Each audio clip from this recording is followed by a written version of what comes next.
Hey, this is number 8, I think. Yes, it is number 8 of live streams today on Club 1040 Day.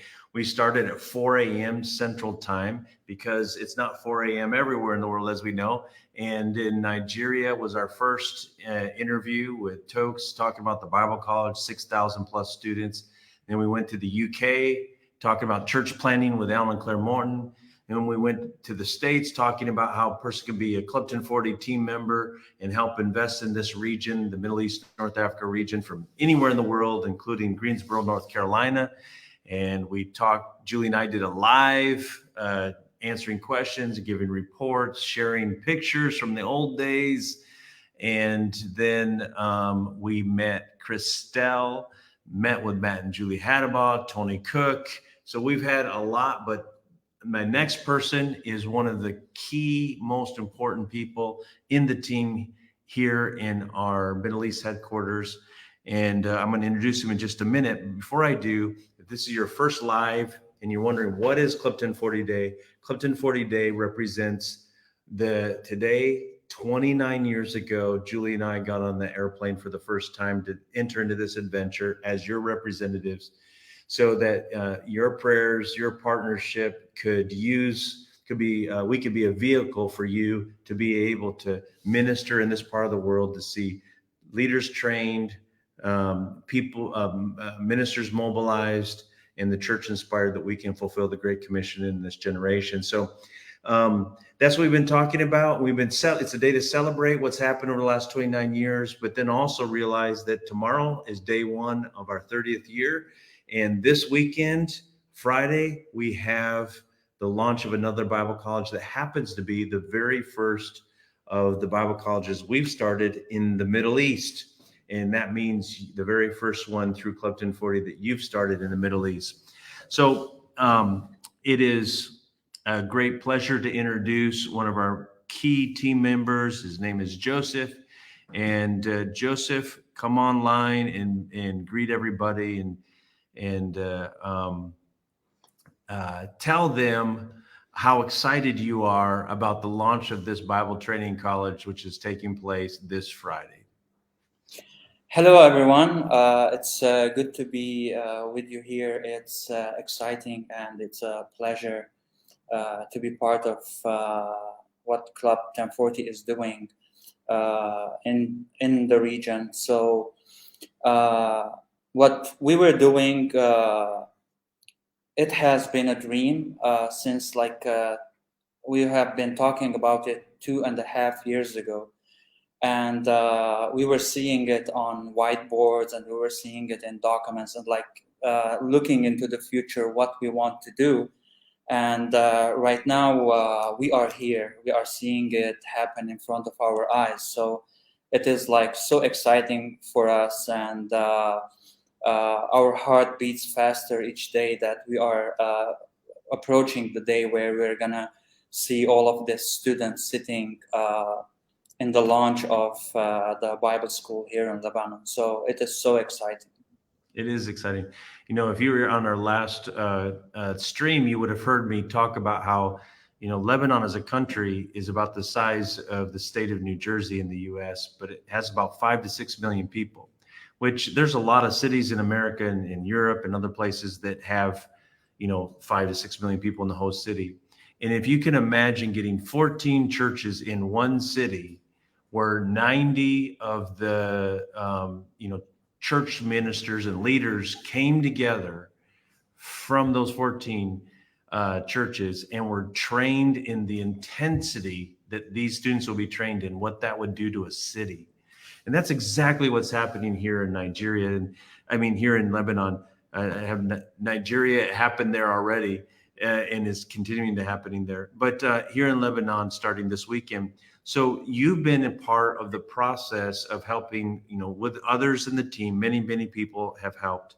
It's estimated that over 16,000 hours of work and volunteerism and have gone into launching, getting prepared to launch this weekend.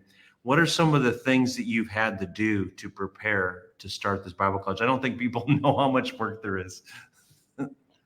Yeah, so basically, we are just starting this Bible school in Lebanon. So we were kind of as a team pioneering everything new, and the amount of work that had to be done is to create the outline. First of all, to make a proposal and then create the outline of how we want to do it, what we want to do, what we want to teach, the curriculum, the admissions, the student policy, how we're gonna process the applications, and not just that, how to reach out to the community that we are in. We had to go and sit personally with church leaders and pastors, and build that connection and relationship, and make them see the vision,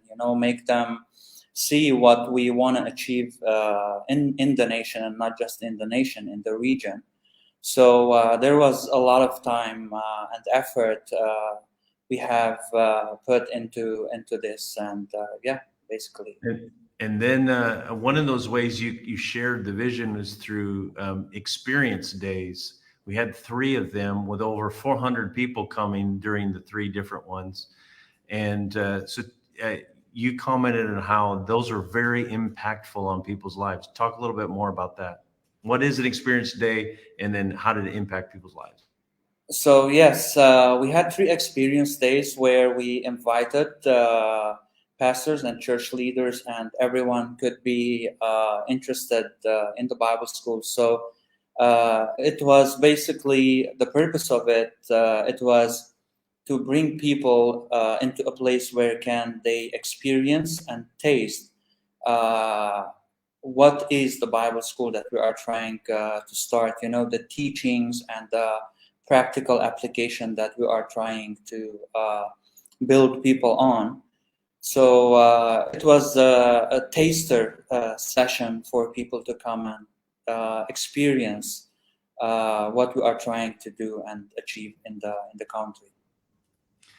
And And I know a number of people that came maybe the first time, they ended up even serving or helping in some way in other ones, subsequent ones. So talk a little bit about how these impacted people's lives, even just these three events over the space of the three of them. yeah, so the feedback from those events were amazing, especially the first one, which the experience was amazing, and basically the comments was like, uh, this is something new that we experienced, and they wanted to collaborate and help. So we opened up space to people to volunteer, and at the first take-in that we had from volunteers, it was I think more than 23 volunteers that we had. And at the second experience day, you'll see like the amount of people that they are in badges and standing into their positions, serving in the experience day.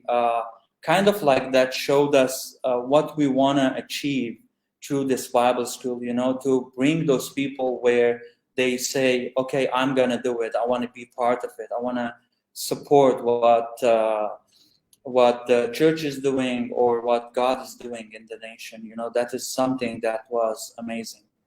That's awesome. That's really, I mean, the big X on the branding for Club 1040 Day represents the multiplication symbol, because God's spoken to Club 1040 over these last year or so that this is a time of multiplication, and we're seeing that happen even from one experience day to another experience day, when the whole purpose originally was just come and experience it. They're like, I experienced it, and I want to help make sure that others can experience it from one to the other. That's pretty amazing. But then all this work you've done and all that, it has to be translated into Arabic too. So maybe speak a little bit to like how much work that is and what the process looks like. Yes, so we are living in basically an Arabic-speaking region. So of course we need to bring it in their own language. So we had to kind of translate everything into Arabic, and also bring in interpreters, because the teaching will be interpreted in Arabic in person in these classes, and everything else has to be translated, like course syllabuses, the courses, the handbook, and everything basically that needs to happen in the school needs to be translated in Arabic. So for us, it was going to the local leaders or translators that they are in the country and asking them if they want to be part of it. So we were trying some translations with them, which they did an amazing job. Now we have created that process of translation, and we have translators, we have proofreaders, editors, we have audio dubbing, and all of that. The team has gathered them. So that was basically the translation work had to be done and still in process. That's awesome. Now, Lebanon's unique in that, there's a large English speaking population. There's maybe some say, 300,000 or more people that speak English. And so it gives us an opportunity by doing the school in both English and Arabic. It allows us to ensure that we get the deepest quality of instruction and training to the widest group of people as quickly as possible. But in the future, it's very, very likely that people like yourselves who speak Arabic will be the instructors of an Arabic only Bible college. So in Lebanon, like I said, this country is small comparative to other countries, but it's like the size of a state of New Jersey, a small state. So it's maybe an hour and a half, 2 hours to the north, hour and a half, 2 hours to the south, hour and a half, 2 hours to the east. Beirut's in that center. We're starting in Beirut, but what's the vision for the future of how maybe the Bible college will expand? Because you're already getting people who are coming quite a ways. Talk about that a little bit. Yeah, so we have a good amount of people coming from north or in the Bekaa side of Lebanon, and we have seen that interest that and we had some questions like how we can collaborate together, how we can take this whatever you're doing and we can make it happen in our areas or our region.